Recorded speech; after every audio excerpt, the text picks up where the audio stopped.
did you first become homeless? I think I hear Chelsea's. I've been homeless 15 years. 15 years?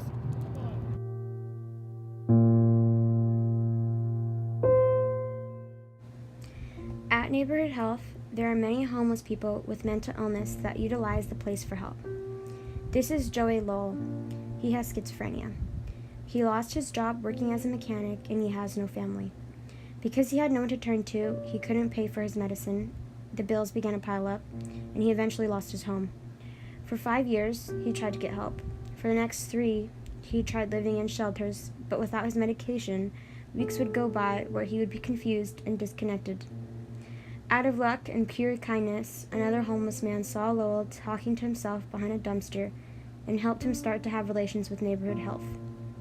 Now, after 4 years, he has officially moved into one of the apartments that Neighborhood Health has and has been doing well for the past month. Neighborhood Health also helps make sure that he receives his medication. As much as Lowell has been through, not many homeless people with mental illness are able to find this type of help. Systematically, the poor cannot pull themselves out of poverty. Many cannot afford health care, education, or access to jobs. According to an article in Journal of Mental Health, landlords were much less likely to indicate that an apartment was available if a caller was identified as a formal mental hospital patient than if he or she was not identified. With this rejection, many people diagnosed with mental illness cannot find a place to live. Many homeless people today do not get treated and get help because they cannot afford it. Because homelessness is such an issue in cities and states in America, many have set up shelters for the homeless, but it does not solve systemic ills.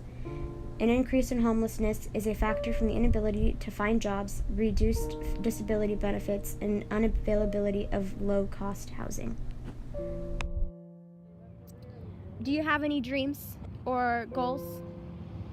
I want to go out to a farm. You want a farm? Yeah. Yeah. Chickens. Nice. We do potatoes, carrots, and beans, and wheat.